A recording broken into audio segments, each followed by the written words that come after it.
Bonjour et bienvenue à tous. Vous voyez très bien que lorsque ces forces populaires, militaires et politiques sont alignées et rassemblées, il n'y a pas d'effusion de sang. Il y a rarement effusion de sang dans ces conditions. Pourquoi? Parce que la force d'occupation, n'ayant plus réussi à diviser pour mieux régner, n'a plus de légitimité à l'intérieur du pays pour pouvoir retarder son départ. On a vu par exemple au Niger qu'on a tenté de jouer Bazoum contre le peuple nigérien. Avant de commencer, n'oubliez pas de vous abonner et d'activer la cloche de notification pour ne rater aucune de nos prochaines vidéos. C'est parti. Pour ne pas appliquer la revendication majoritaire du peuple nigérien. Qu'est-ce que ça a donné? Ça a échoué parce que la molécule est solide. Le peuple nigérien, l'armée nigérienne et la direction du Niger, du CNSP, étaient parfaitement alignés comme des étoiles et personne n'a réussi à désaligner une seule de ces entités de cet axe. Voilà le résultat. C'est ce que j'appelle l'argument de l'alignement des étoiles, des forces sociales, militaires et politiques. Il faut travailler à cet alignement et on obtient vraiment une séparation à l'amiable, on obtient des résultats extrêmement positifs. Troisième leçon, à cause de cette affaire, je me suis replongé dans un certain nombre d'ouvrages. Je me suis replongé dans un certain nombre d'ouvrages extrêmement intéressants, d'ouvrages vraiment, vraiment profonds. Je me suis plongé dans un livre qui a été écrit intitulé L'ami américain. Un livre sur De Gaulle, intitulé L'ami américain, par quelqu'un qui s'appelle Édouard Branco.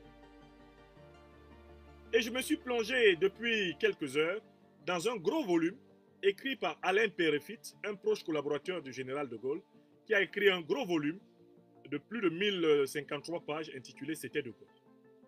Pourquoi ces deux ouvrages m'ont-ils intéressé? Parce que j'y ai découvert tous les arguments qu'avait déployé le général de Gaulle pour empêcher que, à l'issue de la Deuxième Guerre mondiale, les États-Unis ne soumettent la France à l'occupation militaire. Est-ce que vous savez que le général de Gaulle a mené une bataille farouche contre les États-Unis d'Amérique pour qu'à l'issue de la Deuxième Guerre mondiale, l'armée américaine n'impose pas ce qu'elle appelait AMGOT, American Military Occupied Government of Territories. AMGOT. L'AMGOT, c'était le gouvernement, non, Allied Military Government of Occupied Territories. Le gouvernement allié d'occupation, non, le gouvernement allié des territoires occupés. Les États-Unis avaient mis en place ce AMGOT, ce gouvernement allié des territoires occupés, et qui avait vocation à l'issue de la Deuxième Guerre mondiale perdue par Hitler, Mussolini et les Japonais. Il était question que l'Allemagne, l'Italie, comme la Belgique, la France, il était question que l'essentiel des pays européens soient sous gouvernement, sous protectorat américain, protectorat militaire. Ça a été le cas pour l'Allemagne jusqu'aujourd'hui. Elle est encore militairement occupée par les États-Unis. Une bonne partie de la Belgique l'est toujours. Bref, une bonne partie de l'Europe l'est toujours. Mais De Gaulle va obtenir, mais après des négociations rudes et des résistances extraordinaires, il va obtenir le retrait total de l'armée américaine du sol français. Et à un moment donné même, le général de Gaulle va opérer une distanciation par rapport à l'OTAN. Parce qu'il refuse que la France soit une puissance complètement assujettie aux quatre volontés des présidents américains, chefs principaux de l'Alliance de l'OTAN.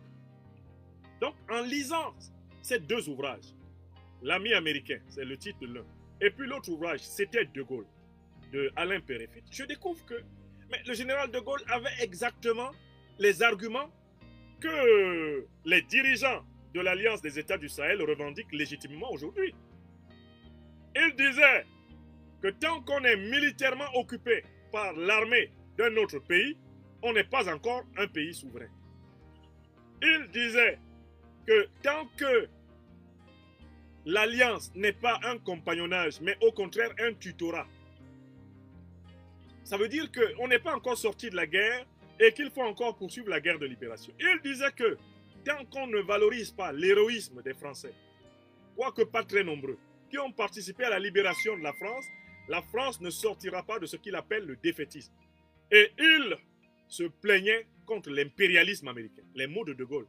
Il se plaignait contre la volonté américaine de brimer les Français, de soumettre les Français. Il se plaignait contre la suprématie, l'hégémonie du dollar.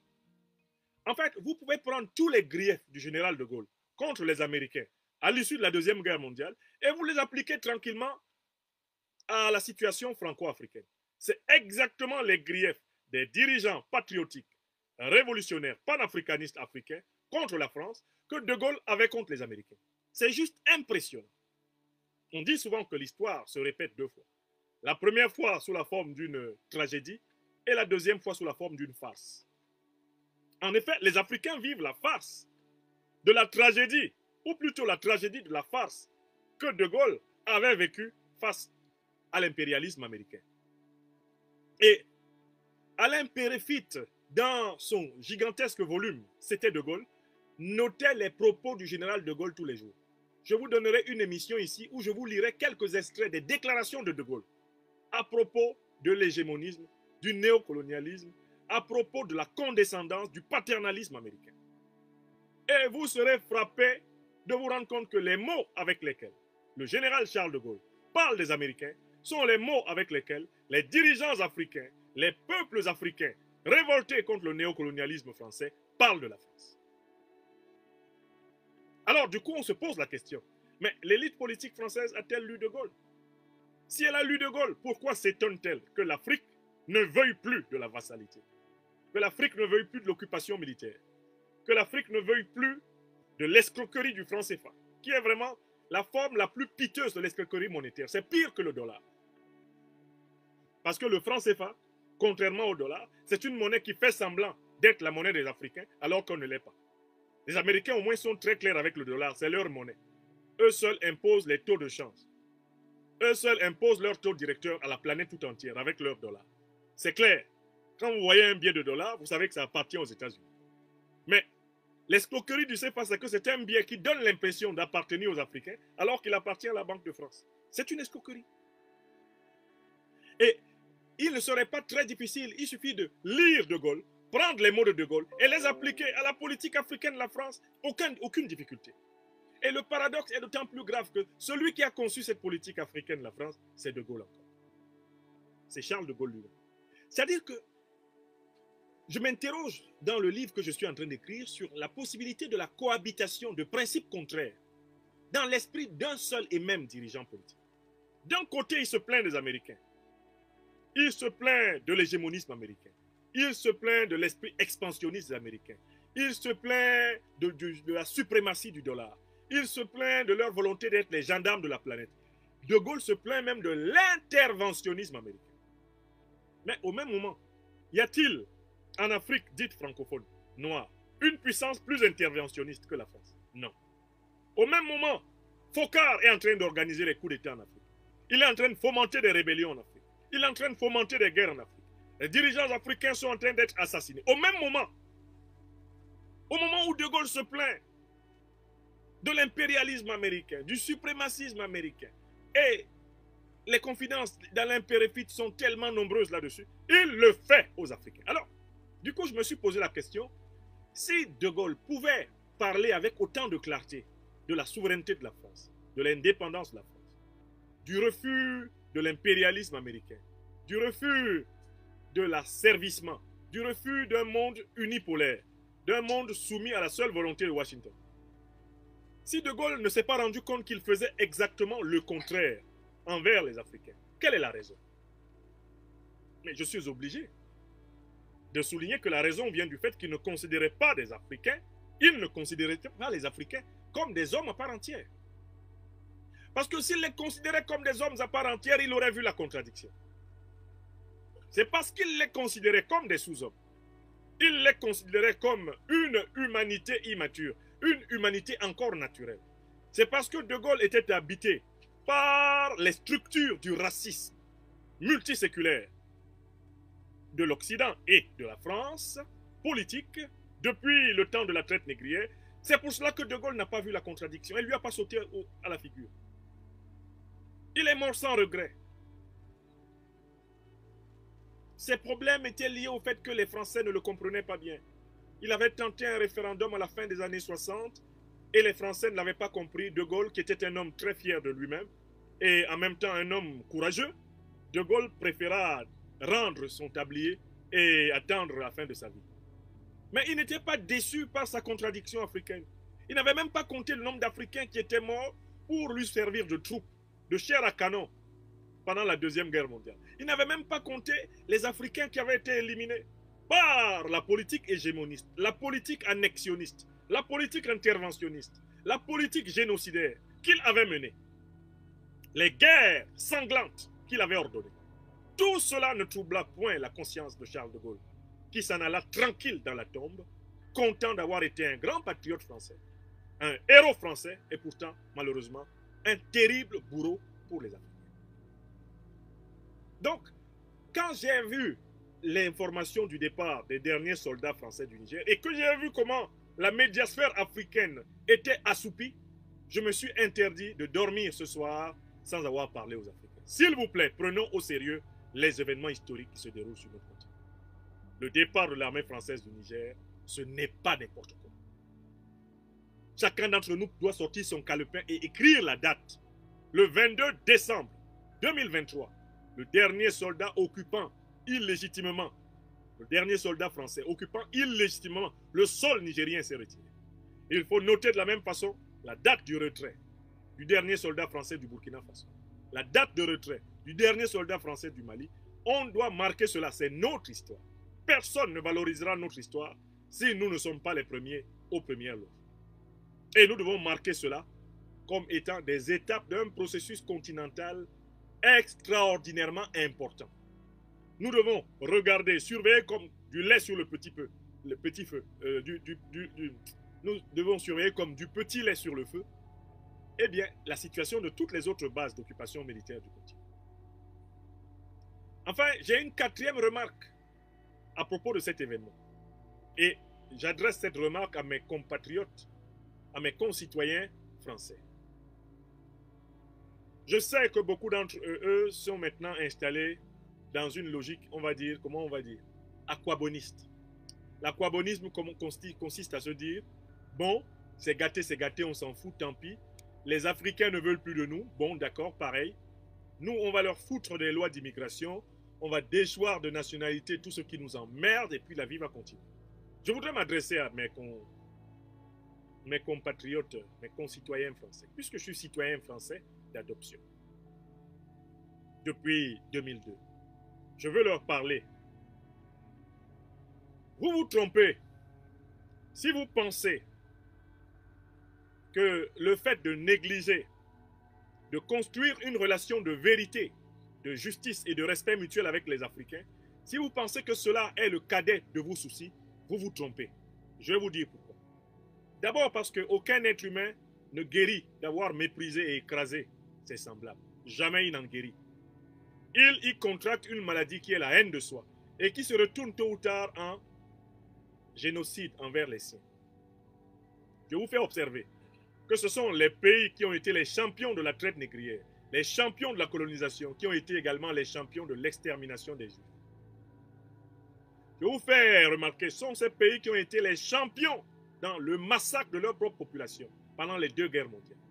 Après avoir massacré du nègre, massacré de l'Indien, massacré du latino-américain, massacré du mélanésien, massacré de l'Africain partout sur la terre, massacré du jaune, ils ont organisé 2 grands massacres pour tester sur eux-mêmes les leçons qu'ils avaient apprises, les leçons d'inhumanité et de haine qu'ils avaient apprises.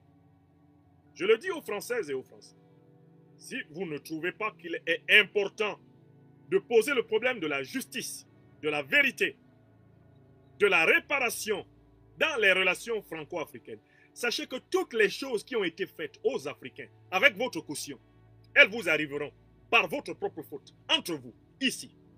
Écrivez ça. Écrivez ce que je vous dis. Cette loi de l'histoire, qui est une loi du temps long, se vérifie toujours. Vous allez finir par vous bouffer la gueule tout seul. Parce que vous avez pris l'habitude de mépriser les enfants du bon Dieu, vous finirez par vous traiter entre vous-même comme des canards sauvages. Et c'est déjà arrivé ici. après avoir méprisé l'homme noir, méprisé l'homme rouge, après avoir écrasé violemment l'homme jaune, l'homme blanc retourna son glaive contre l'homme blanc et il provoqua de 60 à 100 millions de morts en moins de 60 ans.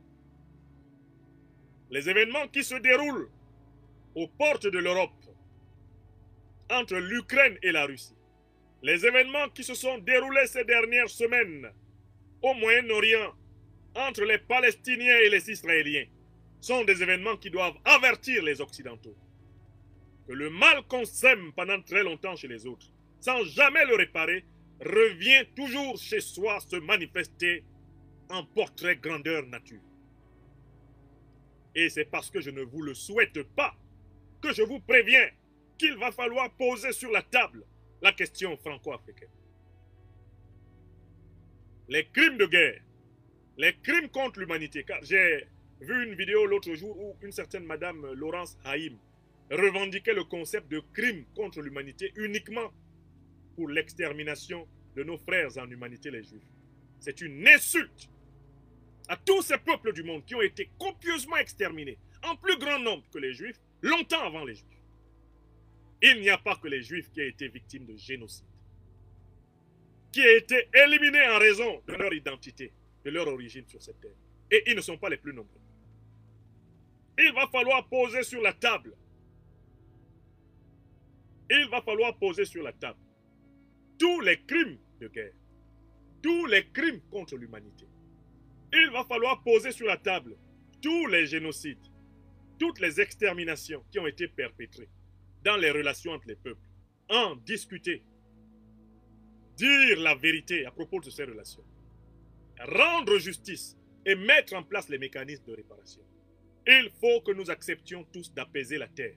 Mais nous n'apaiserons pas la terre avec les mensonges, on n'apaisera pas la terre avec le mépris, on n'apaisera pas la terre avec des logiques, comment on va dire, de fuite en avant.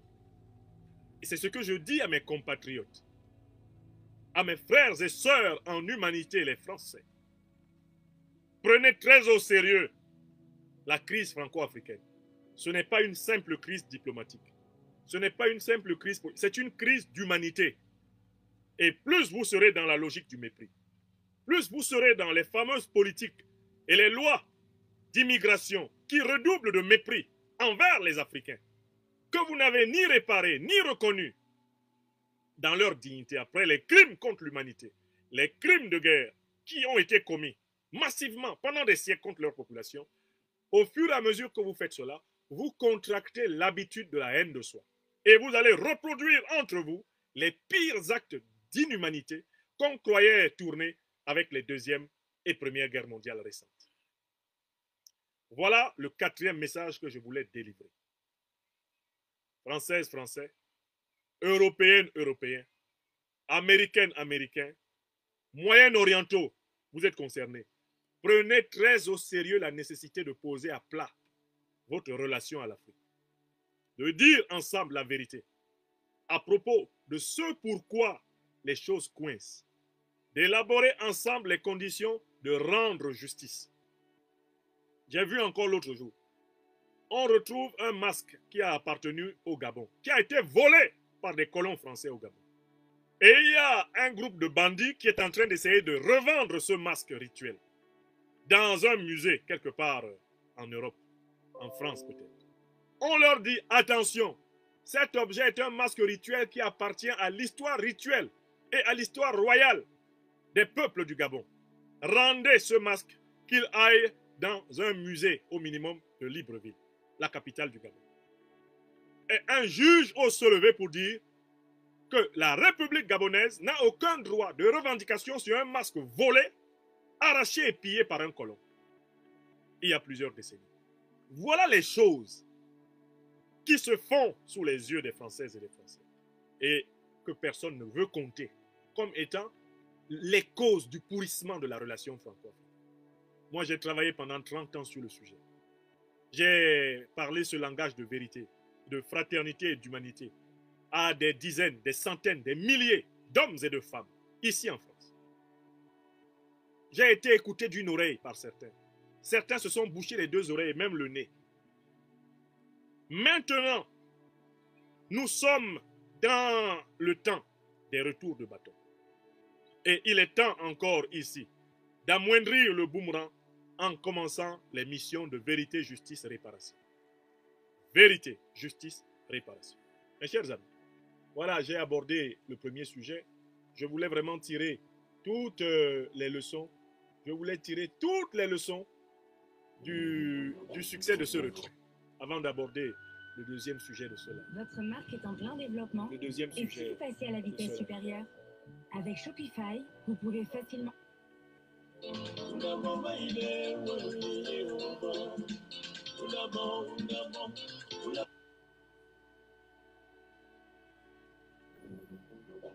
Très bien.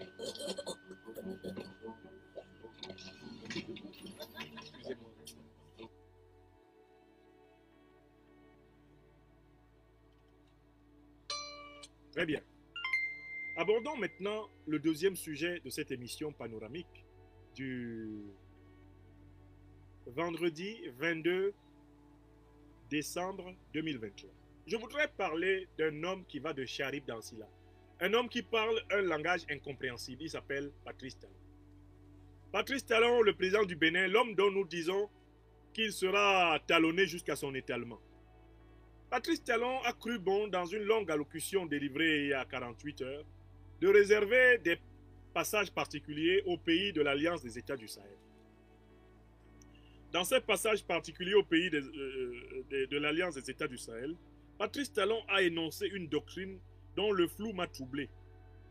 Et si je veux en parler, c'est vraiment parce que je suis frappé par le désordre mental qui domine dans l'esprit de cet homme. Permettez-moi de retrouver les propos qu'il a tenus, afin de les commenter. Ce sera assez rapide, afin de les commenter. Quel propos nous tient M. Talon? J'ai publié quelques captures d'écran de ses propos.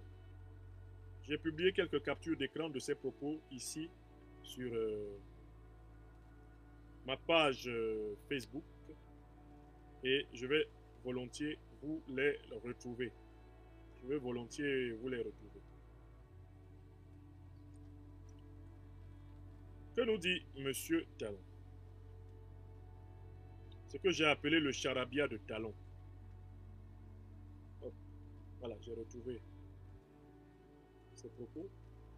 Donc, le président du Bénin, Patrice Talon, a exprimé sa volonté de normaliser rapidement ses relations avec les pays où les coups d'État sont intervenus. Dans son discours sur l'état de la nation, Talon a surtout évoqué le Niger, pays voisin avec qui les frontières sont fermées depuis juillet 2023, date du coup d'État mené par le général Tchani. Précise RFI rappelant que le Bénin était très engagé dans l'option militaire évoquée comme possible solution pour rétablir le président Bazoum. Citation de Talon. La prise du pouvoir par les armes doit être condamnée par tout démocrate convaincu. Nous l'avons fait en exprimant notre réprobation, restant ainsi en phase avec les valeurs de notre pays, mais aussi en étant aligné avec les organisations régionales, sous-régionales et continentales, ainsi qu'avec la communauté internationale. Fin de citation, a déclaré le président Talon cité par le même média. Citation encore de Talon. Il est clair que le Bénin n'a jamais voulu ni souhaité que les sanctions imposées par les instances communautaires ou internationales aient pour effet de compliquer le quotidien des populations et de leur rendre la vie encore plus difficile. Fin de citation à titre souligné. Troisième citation. Nous sommes convaincus qu'il y a un temps pour condamner, un temps pour exiger et un temps pour faire le point, voire prendre acte. Mais prendre acte requiert que nos interlocuteurs jouent leur partition en rassurant, en exprimant clairement leur intention, mais aussi leur attente vis-à-vis de la communauté internationale, ce qui n'est pas encore le cas, fin de citation, a ajouté le chef de l'État. Voilà les propos tenus par M. Talon. Je voudrais vous dire que c'est du charabia. Qu'est-ce que j'entends ici par c'est du charabia? Par le fait que dans chacun des propos tenus par Talon, il dit une chose et son contraire, c'est-à-dire qu'il ne dit rien. Vous savez, l'un des principes de la logique, si magnifiquement énoncé par Aristote, dans les analytiques, c'est le principe de non-contradiction, qu'on appelle encore dans certaines versions le principe d'identité. N'oubliez pas de vous abonner et d'activer la cloche de notification pour rester informé de nos prochaines vidéos. Restez à l'écoute pour les développements passionnants à venir.